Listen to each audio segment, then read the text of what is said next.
Selamat datang di kanal Spice, St. Philip's Indonesian Congregation Eastwood. Nama saya Pendeta Kian Holik. Selamat menikmati khotbah-khotbah Alkitabiah di kanal ini.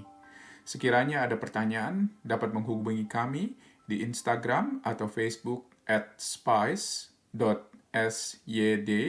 atau email kami di spice@stphils.org.au. Kiranya Tuhan memberkati. Bapa dalam surga, kami bersyukur dan berterima kasih ya Tuhan buat semua berkat Tuhan di dalam hidup kami. Kami berterima kasih Tuhan karena Engkau boleh membawa kami bersama-sama di dalam sebuah waktu di mana kami boleh datang bersama-sama untuk merenungkan firman Tuhan. Dan kami berdoa ya Bapa supaya Engkau boleh ada di tengah-tengah kami, berbicara kepada kami, dan Engkau sendiri ya Bapa yang boleh mengingatkan kami akan siapa Engkau, siapa kami, dan bagaimana Engkau mengasihi kami di dalam Tuhan Yesus Kristus. Terima kasih ya Bapa, kami serahkan waktu ke depan ini ke dalam tangan-Mu, biarlah kiranya Tuhan yang boleh berbicara kepada kami.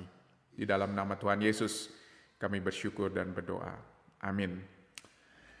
Mazmur 51, kalian jangan tutup dulu ya. Jadi kita akan melihat bersama-sama dari Mazmur 51. Mazmur 51 ini adalah mazmur yang spesifik, yang sangat unik di dalam konteksnya. Kalau kalian ingat konteksnya apa? Kalau misalnya kalian lihat di dalam pembukaan daripada mazmur ini, dikatakan di ayat 1, di dalam bahasa Indonesia dikatakan ini adalah mazmur dari Daud. Mazmur dari Daud secara spesifik, ya. Memang di dalam kitab mazmur itu ada mazmur-mazmur yang khusus dari pemazmur tertentu, dan ini dikatakan dengan jelas bahwa ini adalah dari Daud, dan dikatakan ketika Nabi Nathan datang kepadanya setelah ia menghampiri Batsheba. Tentunya kita ingat ya tentang kejadian ini di 2 Samuel pasal yang ke-11 dan pasal yang ke-12.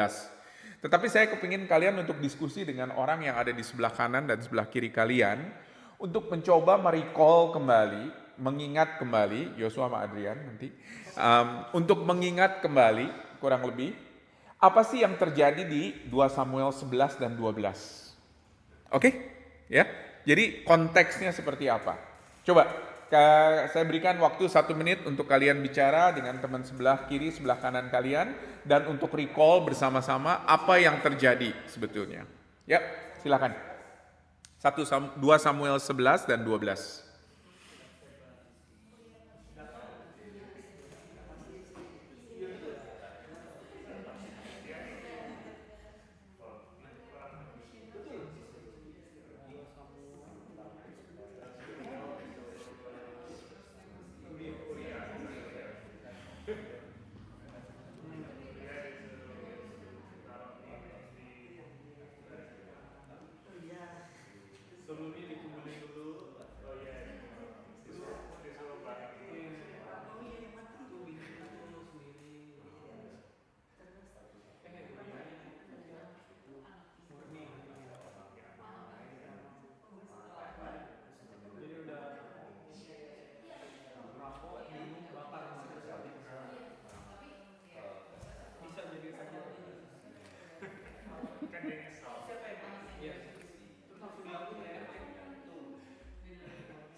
Yang pas buat masak kan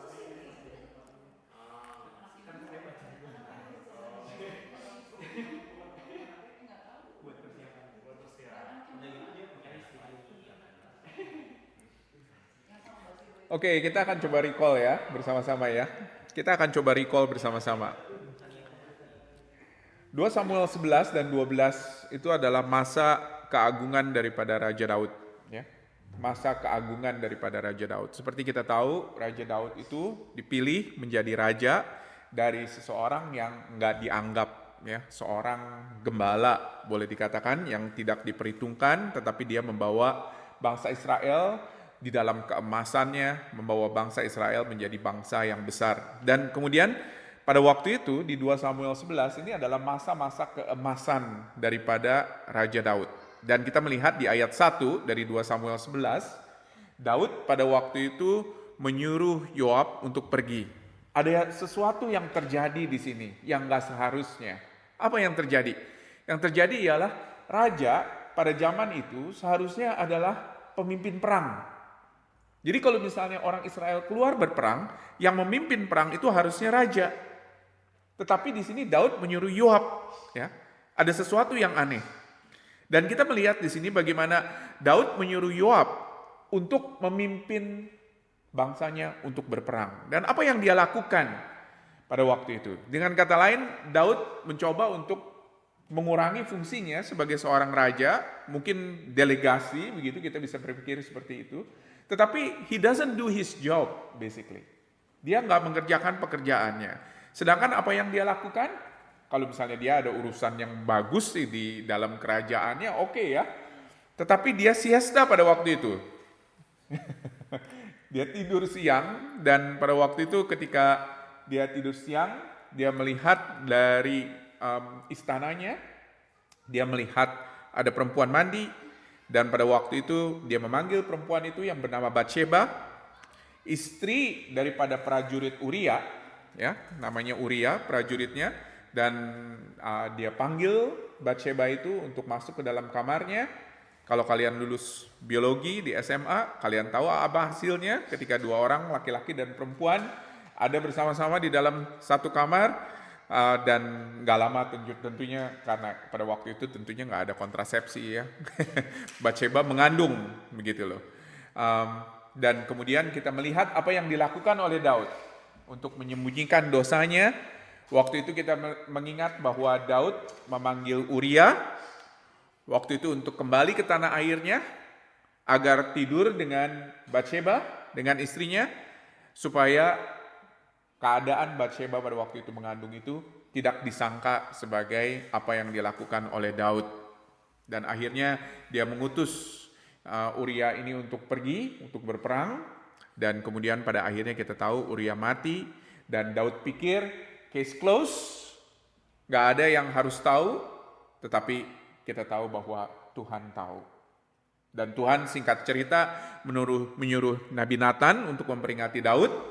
Nathan pada waktu itu menegur Daud, kalau misalnya dia sudah berdosa dengan Tuhan dengan mengambil Batsheba sebagai dan konsekuensinya ialah dia harus mengambil Batsheba sebagai istrinya. Dan apa yang dia lakukan? Dia waktu itu juga membunuh Uria, saudara-saudara. Daud menyesal. Dan kita melihat anak Daud dan anak Batsheba pada waktu itu mati. Dan di dalam konteks inilah di Mazmur 51 ini ditulis. Mungkin tidak pas pada waktu itu ditulis, tetapi di dalam konteks ini kurang lebih, di dalam konteks ini. Jadi, apakah ini adalah Mazmur yang kontekstual? Ya, ini adalah Mazmur yang kontekstual. Apakah ini Mazmur Daud saja? Tentunya bukan, karena ini bisa menjadi Mazmur kita juga, saudara-saudara. Jadi kalau misalnya banyak orang berpikir, oh ini Mazmur Daud, cuma hanya Daud saja pada waktu itu yang menyanyikan. Enggak juga, kita bisa menyanyikan itu, karena kita melihat isi daripada Mazmur Daud ini cukup generik ya, di Mazmur 51 ini. Jadi apa yang terjadi untuk kita bisa meresponi hal ini? Atas apa yang Allah sudah berikan kepada kita di dalam pengampunan, dan juga bagaimana kita harus meresponi hal tersebut. Nah, Mazmur ini adalah Mazmur pertobatan jelas. Jadi di dalam kitab Mazmur tuh banyak kan ya jenis-jenis Mazmur. Dan ini adalah Mazmur pertobatan. Dan ini adalah sebuah pertobatan yang sangat penting sekali. Karena apa?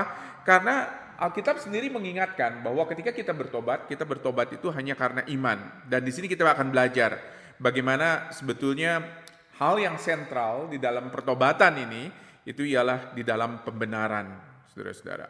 Jadi pertobatan ini sebetulnya hanyalah merupakan awal saja dari iman.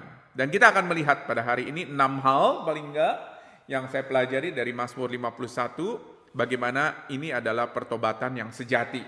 Jadi kita tahu ya, kalau kita bertobat ada pertobatan yang tidak sejati, tetapi juga ada pertobatan yang saya yakin sejati, yang diterima oleh Allah.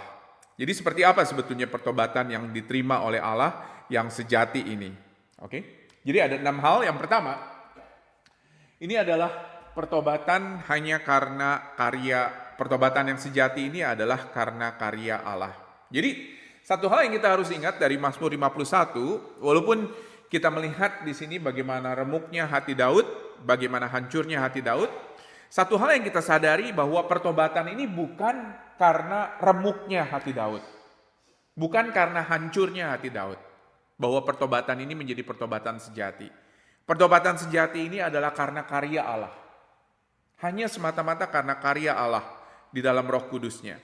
Dan Mazmur 51 di sini kita bisa melihat bagaimana Roh Kudus bekerja di dalam kehidupan Daud untuk menghasilkan sebuah pertobatan yang sejati. Jadi kalau kita lihat Mazmur 51, silakan buka lagi di ayatnya yang ke-1. Ya. Elemen pertobatan yang fundamental di sini itu adalah karena pertobatan ini adalah karena karya Allah. Ayat 1. Kasihanilah aku ya Allah menurut kasih setiamu. Jadi elemen yang utama dari pertobatan yang sejati ini adalah ketika seorang datang kepada Tuhan dan mengakui bahwa aku memerlukanmu Tuhan. Aku memerlukanmu. Dan aku memerlukan kasih setiamu. Dan ini adalah sesuatu yang ada, tersedia bagi orang yang datang kepada Tuhan.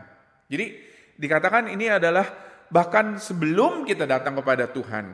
Di ESV dikatakan according to your steadfast love, according to your abundant mercy. Jadi apa maksudnya?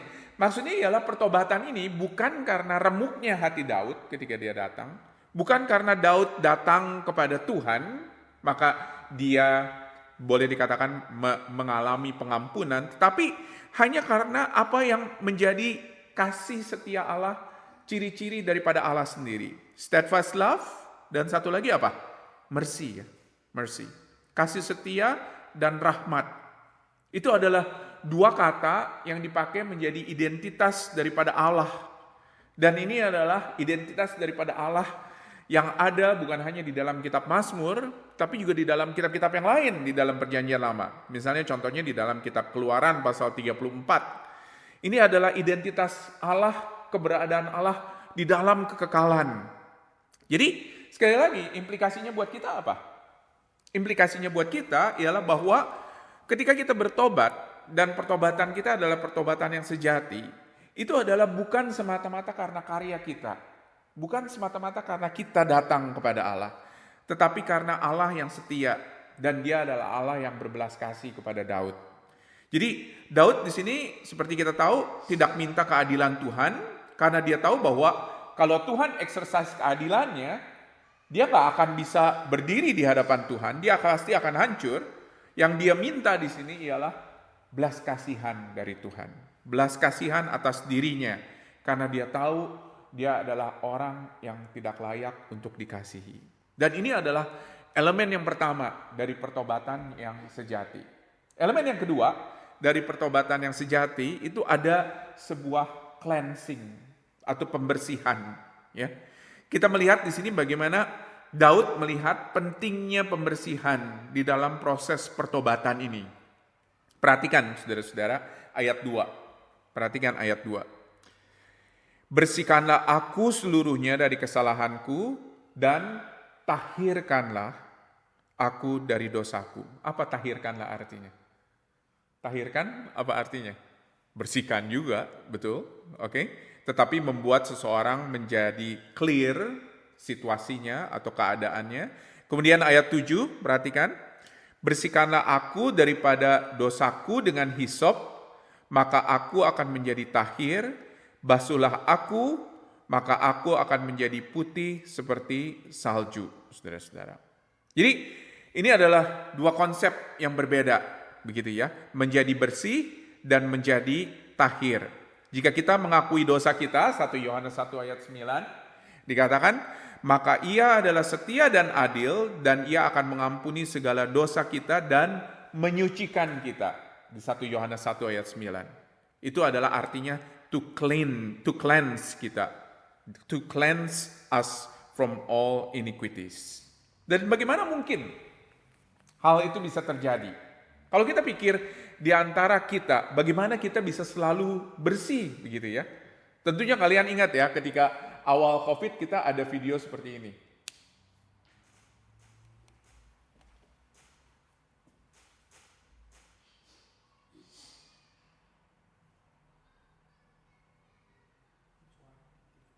Ada suaranya nggak? Harusnya ada. Cuma lagu doang. Di TV. Oh.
Karena apa? Karena manusia nggak bisa selalu bersih. Kita dengan segala perbuatan baik kita nggak bisa membuat kita bersih. Kita nggak bisa membuat kita diampuni. Nggak ada satupun perbuatan kita yang dapat diterima Allah sebagai sesuatu yang bersih. Yesaya 64 ayat 6 mengatakan, demikianlah kami sekalian seperti seorang najis, dengan segala kesalehan kami seperti kain kotor. Jadi dengan kata lain, hanya Kristus yang bisa membersihkan kita sekali untuk selama-lamanya. Ya, sekali untuk selama-lamanya. 1 Yohanes 1 ayat 7 dikatakan bahwa tetapi jika kita hidup di dalam terang, sama seperti Dia ada di dalam terang, maka kita beroleh persekutuan seorang dengan yang lain, dan darah Yesus anaknya itu menyucikan kita daripada segala dosa. Jadi konsep pembersihan ini boleh dikatakan, walaupun Daud pada waktu itu bilang, bersihkanlah aku ya Tuhan, Daud akan seperti orang itu yang tadi. Dia akan selalu kotor. Dan dia akan selalu harus datang kembali kepada Allah untuk meminta pembersihan itu. Sedangkan kita di dalam Kristus, kita itu dibersihkan, disucikan bahkan daripada segala dosa ketika kita percaya kepada Dia. Luar biasa ya. Jadi Mazmur Daud ini adalah mazmur yang luar biasa, yang bagus, yang memang betul-betul mazmur yang kita melihat sebuah pertobatan yang sangat murni sekali di sini. Tetapi Daud nggak bisa tuh mengalami sebuah penyucian yang kekal di dalam kehidupannya daripada segala dosa. Karena Daud nggak mengenal Yesus. Kita yang mengenal Yesus, kita dapat datang kepada Dia dan kita dapat mengalami penyucian total dari segala dosa kita, walaupun kita tetap masih berdosa. Oke? Jadi sekali lagi, itu poin yang kedua. Poin yang kedua berarti pertobatan sejati itu berarti adalah pembersihan, dan bukan hanya pembersihan, tetapi berarti penyucian kita.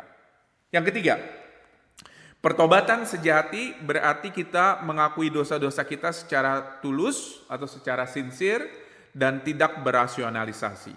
Perhatikan ayat 3 di dalam Mazmur 51 ini.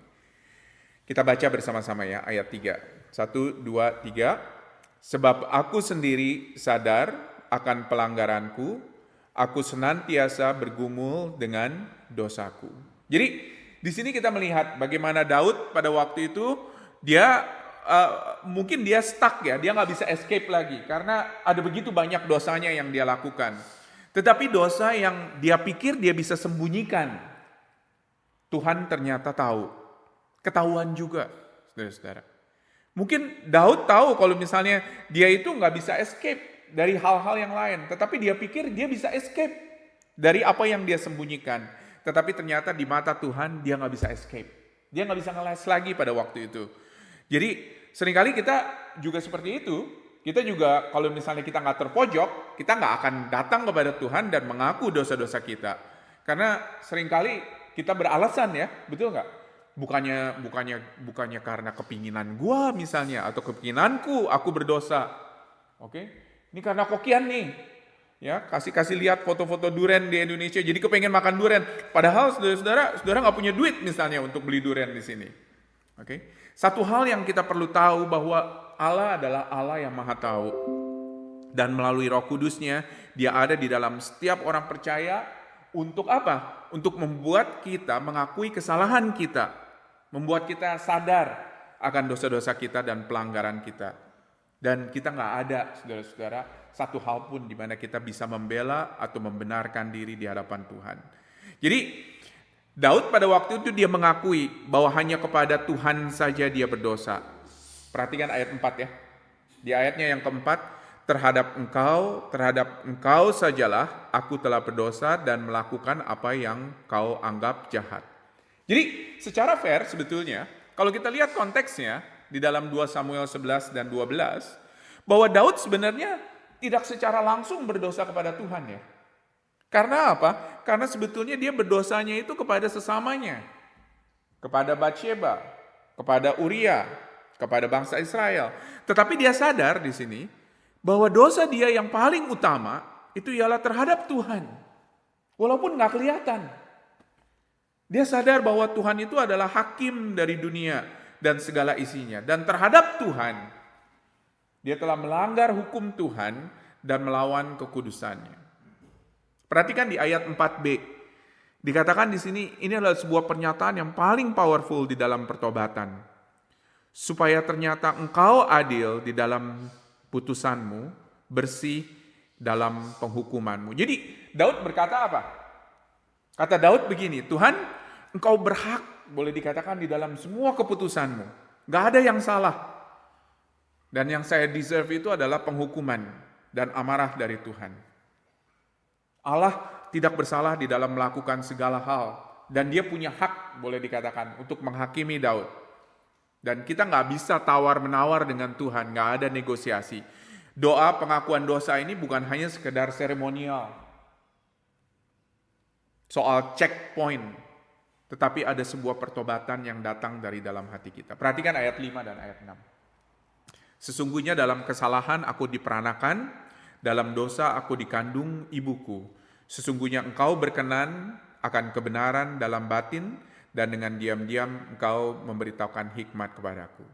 Jadi Allah menginginkan kebenaran di dalam kehidupan kita, di dalam hati kita yang terdalam, yaitu kebenaran bahwa kita tidak berdosa, kita mengakui kesalahan kita, dan itulah yang seharusnya ada di dalam hati kita. Dan sekali lagi saya kepingin untuk kita bukan hanya melihat ini sebagai sebuah teori, sebuah pengajaran, tetapi betul-betul kita mengalami hal tersebut. Bahwa ya Tuhan, Engkau adalah Allah, dan yang Engkau adalah miliki, itu adalah sebuah hak untuk menghukum kami. Dan tidak ada hal yang kami bisa rationalize di hadapan Tuhan atas dosa-dosa kami. Yang keempat, ciri yang keempat. Pertobatan yang sejati menyadari bahwa Tuhan sajalah yang memberikan pengampunan dan sukacita. Nah ini kalau kita lihat di Mazmur ini nadanya udah mulai bergerak nih dari minor menjadi mayor begitu ya. Karena dia tahu sekarang bahwa Daud memiliki pengharapan dan apa yang dia lakukan pada waktu itu ketika dia datang kepada Tuhan, ketika hatinya remuk, jiwanya hancur. Apalagi dosa ini bukan hanya dosa yang diketahui oleh Daud, oleh Tuhan, tetapi juga oleh semua orang. Ya, dan kita melihat bagaimana Nathan pada waktu itu datang kepada Daud. Boleh dikatakan memalukan Daud hal tersebut. Dan dia tahu bahwa Tuhanlah yang akan memberikan pengampunan dan sukacita ini. Kita lihat di ayatnya yang ke-8, coba perhatikan ayat 8. Biarlah aku mendengar kegirangan dan sukacita, biarlah tulang yang kau remukan itu bersorak-sorak kembali. Dia ingin mendengarkan sukacita dari Tuhan. Dan biarlah kiranya katanya, tulang yang Tuhan sendiri remukan kembali bersorak-sorai. Ini sebuah konsep yang menurut saya menarik ya.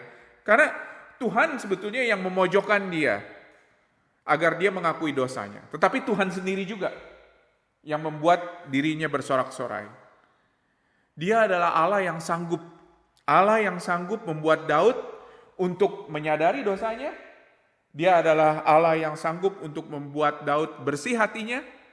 Dan dia adalah Allah yang sanggup juga untuk memberikan pengharapan kepada Daud. Perhatikan ayat 9 dan 10. Semujikanlah wajahmu terhadap aku, terhadap dosaku, dan hapuskanlah segala kesalahanku. Jadikanlah hatiku tahir ya Allah, dan perbaharuilah batinku dengan roh yang teguh. Dan semua ini pada akhirnya memberikan hati yang bersih, batin yang baru pada waktu itu kepada Daud. Hanya dapat dilakukan oleh Allah. Gak ada lagi yang bisa melakukannya. Diri sendiri gak bisa melakukannya. Kalau diri sendiri bisa melakukannya pun itu hanya sekedar sementara. Tetapi hanya Allah yang bisa melakukannya kepada kita. Dan kerinduan Daud itu ialah supaya Allah sendiri yang bekerja di dalam hidupnya, mengintervensi hidupnya, mengingatkan dia kalau misalnya dia itu udah diampuni, dan mengingatkan dia kalau misalnya dia itu adalah Allah yang mengampuni dan membersihkannya. Di ayatnya yang ke-11, perhatikan ini dibuat lagu ya. Janganlah membuang aku dari hadapanmu, dan janganlah mengambil rohmu yang kudus daripadaku. Daud tahu bahwa Tuhan itu bisa membuang dia dari hadapan Tuhan sendiri. Oke, tetapi kalau misalnya dia serius di dalam pertobatan ini, dan dia memang sungguh-sungguh datang kepada Allah, maka Allah itu gak akan meninggalkan dia, saudara-saudara. Saudara, kita gak bisa membawa apa-apa kepada Allah di dalam pertobatan kita. Kita gak bisa membawa persembahan kepada Allah di dalam pertobatan kita dengan menyangka bahwa Allah akan melihat persembahan kita dan tidak melihat dosa kita. Kita harus datang kepada Allah dengan hati yang hancur, dengan hati yang bertobat, dan datang kepada Dia dan minta kepada Dia pengampunan. Ingat gak cerita mengenai Saul ya? Saul pada waktu itu datang kepada Allah dengan pikir bahwa dia itu bisa membawa jarahan orang-orang daripada Amalek. Betul gak maksudnya di 1 Samuel 15? Dan dia pikir itu adalah bisa menipu Allah. Tetapi apa yang terjadi? Yang terjadi itu adalah Allah itu nggak melihat hal-hal tersebut. Yang dia lihat ialah hati yang hancur. Yang kelima, pertobatan yang sejati itu melahirkan kerinduan untuk menginjili. Perhatikan ayat 12 dan 13. Bangkitkanlah kembali kepadaku kegirangan karena selamat yang daripadamu, dan lengkapilah aku dengan roh yang rela. Maka aku akan mengajarkan jalanmu kepada orang-orang yang melakukan pelanggaran, supaya orang-orang berdosa berbalik kepadamu. Menarik ya, hubungan antara pengampunan, pertobatan dengan penginjilan. Oke? Jadi apa yang dikatakan oleh Daud ini ialah bahwa engkau sudah berbuat di dalam hidupku ya Tuhan, engkau sudah mengampuni aku, dan aku mau memberitahukannya kepada orang-orang lain. Begitu loh. Dan ini seringkali yang membuat kita gak sadar kalau misalnya kita yang sudah diampuni adalah kita yang harus membawa berita pengampunan ini kepada semua orang. Jadi ketika engkau sudah mengalami perbuatan Allah di dalam hidupmu, maka engkau harus memberitahukan perbuatan Allah itu kepada orang-orang lain. Yang keenam, yang terakhir, pertobatan yang sejati ialah ketika kita datang kepada Tuhan dengan hati yang hancur sekali lagi. Ayat 15 sampai ayat 17. Ya Tuhan, bukalah bibirku supaya mulutku memberitakan puji-pujian kepadamu. Sebab Engkau tidak berkenan kepada korban sembelihan, sekiranya ku persembahkan korban bakaran, Engkau tidak menyukainya. Korban sembelihan kepada Allah ialah jiwa yang hancur, hati yang patah dan remuk, tidak akan Kau pandang hina ya Tuhan. Jadi pusat daripada pertobatan yang sejati ialah ketika kita datang sekali lagi kepada Allah dengan hati yang hancur, dengan hati yang patah dan remuk, dan Allah akan menerimanya. Di Yakobus 4 ayat 6, saya yakin ada di layar, Yakobus 4 ayat 6, dikatakan Allah menentang orang yang congkak, tetapi mengasihani orang yang rendah hati. Di dalam pertobatan, kita perlu satu hal requirement yang kita perlukan, ialah bahwa kita harus rendah hati di hadapan Tuhan. Dan Daud tahu bahwa Allah mengasihi orang-orang yang datang dengan hati yang hancur, dengan hati yang rendah, dan meminta pengampunan dari Tuhan. Matius 5 ayat 4, ada di layar juga. Yesus berkata, berbahagialah orang yang berduka cita, karena mereka akan dihibur. Dulu saya pikir ayat ini hanya untuk orang-orang yang berduka, yang ada mungkin di rumah duka. Tetapi ternyata ayat ini juga sebetulnya bagi orang-orang yang datang kepada Tuhan, yang berduka karena dosa-dosanya. Yang datang kepada Tuhan dengan hati yang hancur dan mengakui bahwa Yesuslah satu-satunya yang sanggup untuk menyelamatkan dia dan memberikan kepada dia pengampunan. Kita sebentar lagi akan mengambil perjamuan kudus, dan ini adalah waktu yang cocok untuk kita datang kepada Tuhan dan meminta ampun. Saya yakin di antara kita punya dosa yang kita pikir mungkin mirip seperti Daud ya. Dosa yang kita coba sumputin, saudara-saudara. Yang kita coba umpetin. Karena kita pikir Tuhan mungkin overlook hal ini. Orang lain gak lihat. Tetapi ini adalah sesuatu yang kita simpan di dalam hati kita. Kita perlu datang kepada Tuhan karena Tuhan melihat apa yang kita perbuat.